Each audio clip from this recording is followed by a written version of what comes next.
Bem-vindos à aula de número 197, que vai tratar do subitem do item 6. Subitem esse com o nome Uma comparação entre a explicação historicista dos salários e o teorema da regressão. Como estamos fazendo, é um item curtinho, abrir o PDF, compartilhá-lo e fazer a leitura.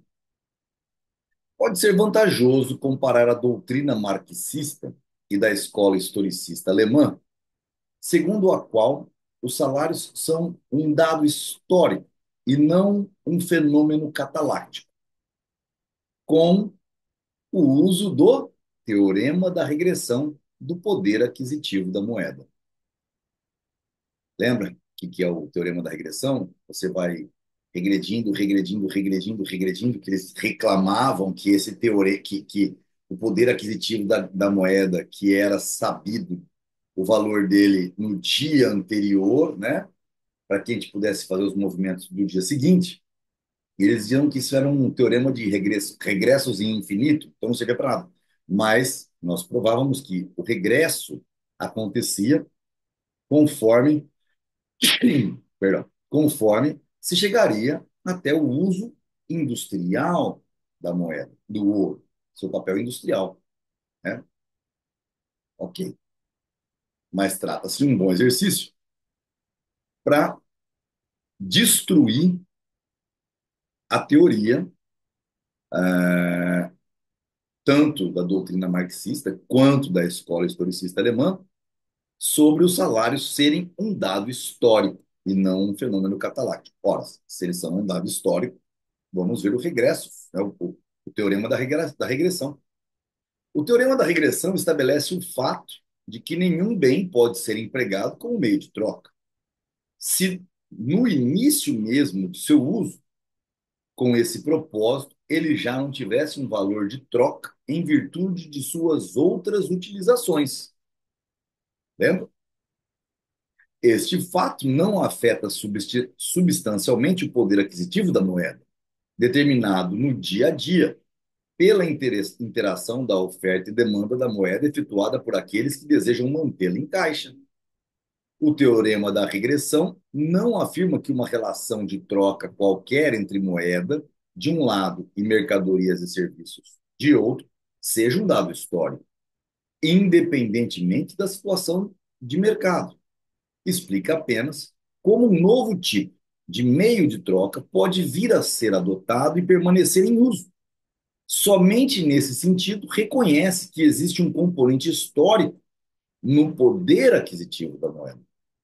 Então, explica apenas como um novo meio de troca pode vir a ser adotado e permanecer em uso, e que o dado histórico de ontem interfere no de hoje. Então, se a gente volta para ontem, o de anteontem interfere no de ontem. Se a gente volta, só que esse regresso ele não é infinito. O teorema da regressão, da teoria da moeda, chega aonde? Chega no valor dela de quando ela não era usada como moeda, no valor objetivo. Ah, mas o dólar nasceu como moeda. Mas ele nasceu como moeda vinculado ao ouro. Lembra? Todas as moedas papel que nós temos hoje foram vinculadas ao ouro, que foi vinculado a teu uso objetivo.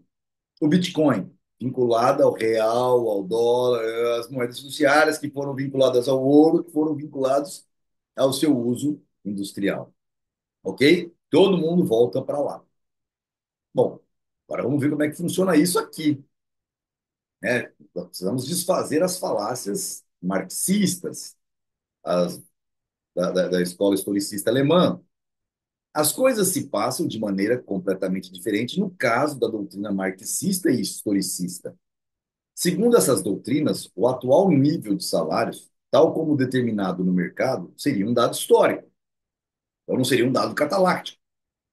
As valorações dos consumidores, que indiretamente são os compradores do trabalho. Então, quem são os compradores do trabalho? É o patrão? Não.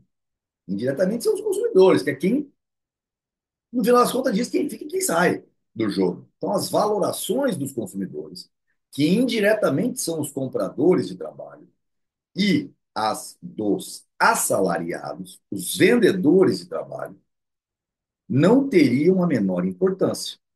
para a escola historicista alemã e para a doutrina marxista, o salário é um dado histórico, não é o que interfere no negócio. Ai, meu Deus, só meses para perder tempo com eles, né? Mas vamos lá, não posso nem reclamar. Nosso professor Cavaleiro da Liberdade nos ensinou que nós temos sempre que desmascará-los com o raciocínio lógico, praxeológico, né? De forma contundente. Então vamos lá. Os salários, continua a doutrina, seriam fixados pelos eventos históricos do passado. Não poderiam ir além, nem ficar aquém desse nível. O fato de que os salários são hoje maiores na Suíça do que na Índia só poderia ser explicado pela história, da mesma maneira que só a história pode explicar por que Napoleão I tornou-se um francês e não um italiano, um imperador e não um advogado corso. Napoleão nasceu na Córcega, né? Itália. Seria inútil tentar explicar a diferença entre o salário de um pastor de ovelhas e o de um pedreiro naqueles dois países, recorrendo-se a fatores que invariavelmente operam no mercado. Para as doutrinas marxistas e historicistas, só a história dessas duas nações poderia fornecer uma explicação para essa diferença. Ora, horas, eu acho que aqui faltou Mises até discorrer um pouco mais. Você não consegue fazer com que esses salários históricos vão voltando e a cada novo incremento tecnológico você seja obrigado a colocar todos eles no mesmo padrão. Exemplo, um exemplo fácil disso. Hoje em dia, o salário de um trabalhador deve contemplar o iPhone 16, o 15, o 14, o 13 ou o 12, ou o 11, que é o meu, né? Que já está super defasado. E aí? Qual seria o correto? E de quanto em quanto tempo ele tem que juntar para comprar? Ou ele já tem que, o salário dele tem que garantir que ele tenha todas as coisas, geladeira, tudo, no primeiro salário. A ideia do salário ser um dado histórico, eu acho que faltou um pouco de discorrer sobre isso. Quando você faz um regresso até o momento inicial, não há tal coisa. Por quê? Qual seria o salário correto da pessoa que monta a máquina de escrever hoje em dia? É um dado histórico, então ele tem que se manter. A grande questão que as pessoas não conseguem entender da Catalás, mas acho que quem está estudando com a gente não tem esse problema, mas que não conseguem entender no dia a dia, é pura e simplesmente a questão de que, no fim do dia, é o consumidor que não quer saber se o funcionário da empresa ficou doente ou não, por isso está mais caro, se as ações trabalhistas. Se você compra um iPhone que vem da China e lá eles escravizam as pessoas, pouco importa. Tô nem aí. É o iPhone? É o melhor? Tá mais barato? Acabou. Então, as pessoas, elas não conseguem abstrair efetivamente seus atos de escolha que levam a consumir. E pouco importa, efetivamente, ética e moral. Me dói muito ver alguns economistas que se dizem da escola austríaca tentando fazer um contorcionismo moral. E só que você tem que andar dentro do seu mundinho, só que você esquece que você consome coisas que são produzidas e que invariavelmente serão produzidas onde há escravidão.